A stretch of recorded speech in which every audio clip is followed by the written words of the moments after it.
You can see the beautiful harbour from here, and of course Spen loves and the gorgeous ice creams. Now we met up yesterday, we had a bit of a chat, and of course technology being the way it is, that we managed to record an interview with the beautiful Jones and yourself, and there was no sound. So we said we'll treat that as a rehearsal. Give it another try. There you go, it's a rehearsal, that's what it was. Now I'm going to jump straight into the pivotal day here. That when you think of the 25th of October 1960, we've got the Chief Secretary's out. There's been a constant, complaint about the fact that the pier in Greystones is collapsing, and he finally has been convinced to come out and maybe, just maybe, get a grant going to improve. But more important, on that day, there were two women in the audience, in the crowd, who decided to join him on his walk. You could maybe fill us in. Yeah. It was the 25th of October 1910, and the militant organisation for women's suffrage had been founded a couple of years before. So there are these two women waiting in the crowd. Nobody knows who they are. The Chief Secretary hears the account from the local notables of all the problems with the pier, and then he takes off to walk down the pier to have a look at it for himself. And the two ladies just slip out of the crowd, and one on either side of him, they accompany him down the pier. And first of all, the locals thought these are just a couple of ladies who have some personal interest in it, and that's grand, let him have his chat. But there are raised voices and questions start to be asked. Nobody knows who they are. So eventually it becomes obvious that these are two suffragettes, two militant suffragists who've come out from Dublin. One of them was Hanna Sheehy-Skeffington, who's the best known of the Irish suffragettes. Let's glance at this lady here, just so people, that's the beautiful lady there. Yeah, she actually was one of the founders of the militant campaign, and she went on right through the campaign and indeed later on. Very significant figure. And the other is a woman called Hilda, Webb. So they harangue the Chief Secretary about votes for women.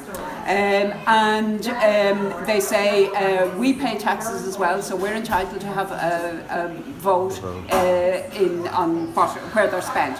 And one of the crowd shouts to them, "You're a disgrace to your sex." And Hanna Sheehy-Skeffington says, "And you are a disgrace to humanity." Boom! So anyway, they point out that they're meeting him here because he won't meet them, and this is the only way they can put forward their views. So eventually,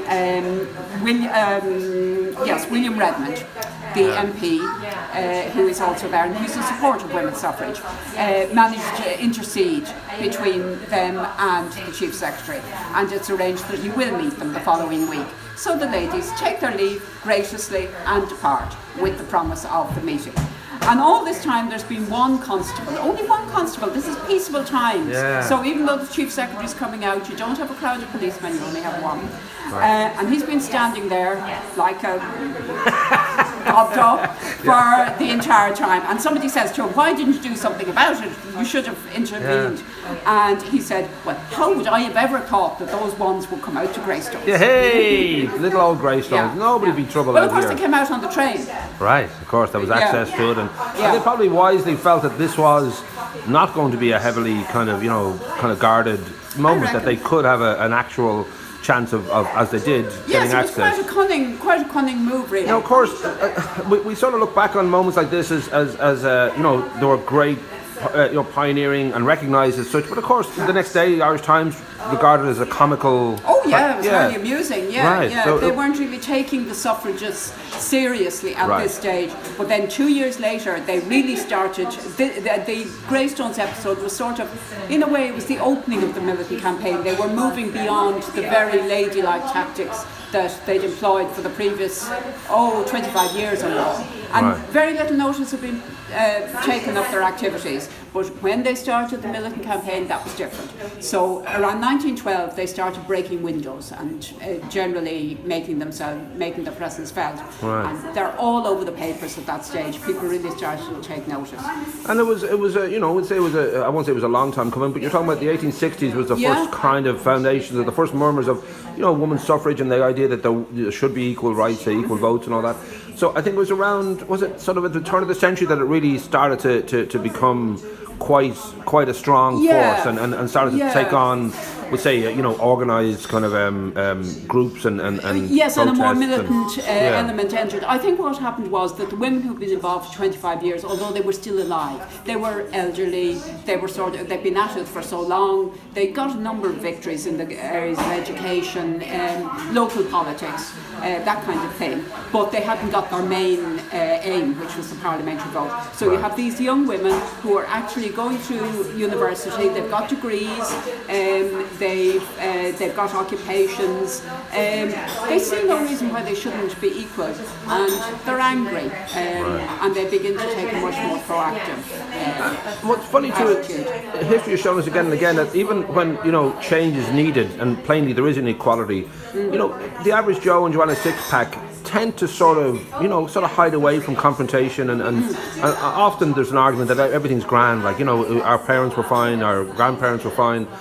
Do you think it was I don't know whether in the aftermath of the 25th of October, maybe Greystones and Dublin and beyond, did the kind of tide turn, or did it take a long time before, we'd say, the popular vote was behind the women's movement? I think there was change happening, but interestingly, just a few months before this October encounter on the pier, there was a debate in Greystones. The Greystones Literary Society debated whether women's suffrage was something that should be supported. Wow. And they had a number of speakers, women and men, and there were women and men on both sides.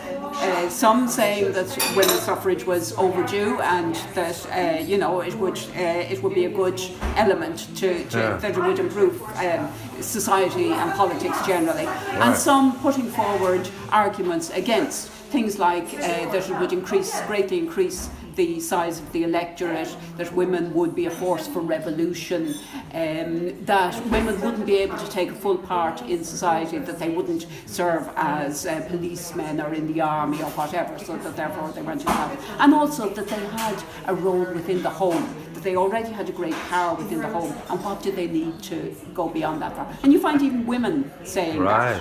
Well, that is it. You see, there's often, the status quo is often very, very kind of reassuring for a lot of people. That they've grown up in a certain kind of culture and a certain kind of environment.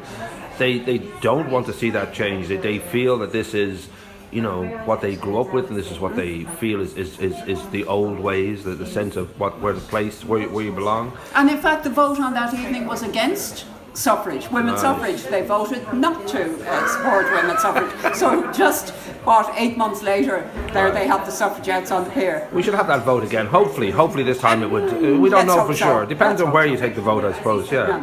Now we should say that on a national scale, thankfully change did come, and it wasn't too long after that. And I don't know whether you felt that I would think, within the history of Ireland's kind of getting to that equal rights moment for women, that this was a kind of a moment that would have been one of those sparks along the way that did push it forward, that did give people a reason to think about this seriously and to find a way. Well, there were a number of elements. I mean, in some ways, as time had come, the debate had been going on for so long. You also have women's involvement in the First World War, particularly in the UK, where they did sort of take an equal part in keeping the country running and that kind of thing. Yes, by 1918, women were given the parliamentary vote, but women over 30, whereas all men over 21 got the vote. So it still wasn't equal, but it wasn't until 1922 in Ireland, in the Irish Free State, that women over 21 were given the vote on exactly the same terms as men. And in the UK they didn't get it for another 6 years, 1920. Well, that's what surprised me now when we had a little chat yesterday, that thankfully Ireland wasn't Paddy last in this situation. No. That many countries were behind us on this, and you always suspect that we're going to be the most kind of digging our heels into the old ways and not having changed. Well, that's true, but then although some suffragists felt that when the vote came everything would be great, that women's voice would be represented, but of course that didn't happen in the Free State as it developed. There were various anti-women measures, and it wasn't really a friendly house for women, but that's another story. But you did get people like Hanna Sheehy-Skeffington, who had cut their teeth in the suffrage movement, also agitating for women's rights right through the 20s and 30s and 40s. Now we should say two important notes.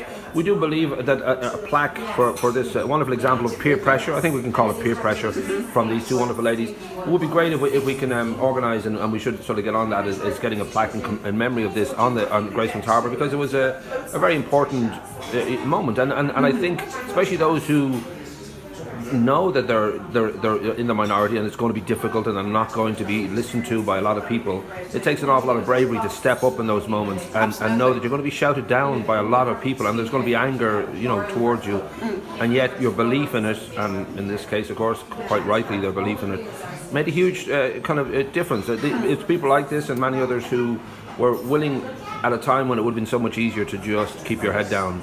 And I'm hoping maybe some of our women politicians might pay attention to it. It would be terrific maybe if we could have something on the 25th of October. Boom, there we go. It'd be nice to tie into that. Big time. We'll start a campaign and try and get that sorted.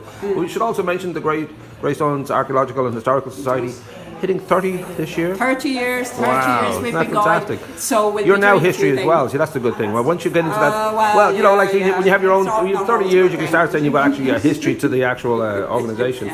But that's in December, you said, is it? December will be the actual anniversary. But we are actually having a special meeting to celebrate suffrage as well, and indeed sort of celebrate our own anniversary in the library in November, 15th of November. Okay, we're having a special speaker out. We'll let people know when that's on. But beautifully done, and I do think a plaque will appear, I'm sure. I just feel it should be. Yeah, rock and roll. Yeah, we'll work for that.